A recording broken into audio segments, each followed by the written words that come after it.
The People's Alliance for Reform will contest 7 constituencies in Singapore's upcoming general election on May 3, 2025, fielding a total of 14 candidates. PAR Secretary General Lim Tean confirmed the slate during a walkabout on 18 April at Kayu Market, a key area between Tanjong Pagar and Jalan Besar GRCs. The alliance will stand in Jalan Besar and Tanjong Pagar group representation constituencies, as well as in Mountbatten, Potong Pasir, Queenstown, Radin Mas, and Yio Chu Kang single-member constituencies.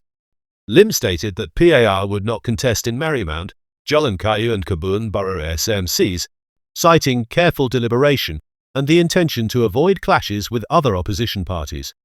Red Dot United has already declared its intention to contest Jalan Kayu, while the Progress Singapore Party plans to field candidates in Marymount and Kebun borough.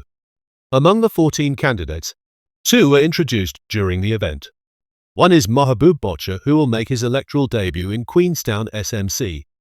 Boccia is a director in the oil and gas sector and has lived in Queenstown for over 30 years. He currently serves as the treasurer of the Reform Party, one of PAR's 3 constituent parties alongside People's Voice and the Democratic Progressive Party. Speaking about the challenges facing Queenstown residents, Boccia said, "A lot of people can't move to the next stage from the rental blocks," and expressed hopes to help them find employment opportunities. However, Boccia may not be the only opposition figure contesting Queenstown. Last week, food and beverage entrepreneur and part-time sports coach Ishak Raju J declared his intention to run in the same ward. He pledged to avoid a 3-cornered fight and said he would be promoting a grassroots initiative called the Independent Citizens Movement, described as a movement by Singaporeans for Singaporeans. Lim also introduced early childhood educator Vigneswari V. Ramachandran as a prospective candidate in PAR's lineup.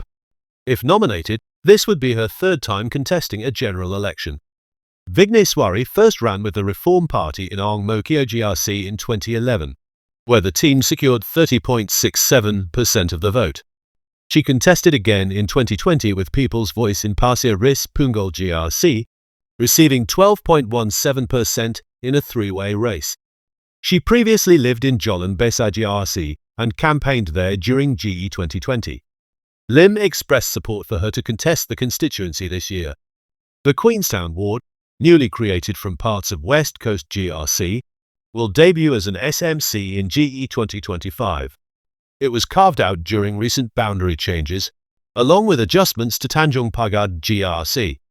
Tanjong Pagar GRC, now expanded to include Dover and Teluk Blangah, will have 139,688 voters. Jalan Besar GRC's boundaries remain unchanged, with 106,102 registered voters. In GE2020, Tanjong Pagar GRC saw a straight contest between the People's Action Party and Progress Singapore Party, with the PAP winning 63.1% of the vote. Jalan Besar GRC was contested by a team led by Lim himself under the People's Voice banner, which obtained 34.64% of the vote. This year, both GRCs could see 3-cornered fights. RDU has signalled it will run in Tanjong Pagar, and the National Solidarity Party intends to contest Jalan Besar. The PAP has confirmed its Jalan Besar GRC team, led by Minister Josephine Teo. Longtime MP Heng Chi Howell stepped down, with newcomer Sean Lowe, a former civil servant, taking his place. Last week, PAR member Michael Fong also announced his candidacy for Yio Chu Kang SMC. The alliance, established in 2023, has laid out several policy goals, including free education, school meals and healthcare for every Singaporean child. Nomination day is scheduled for 23 April, with candidates finalising their paperwork and formal declarations.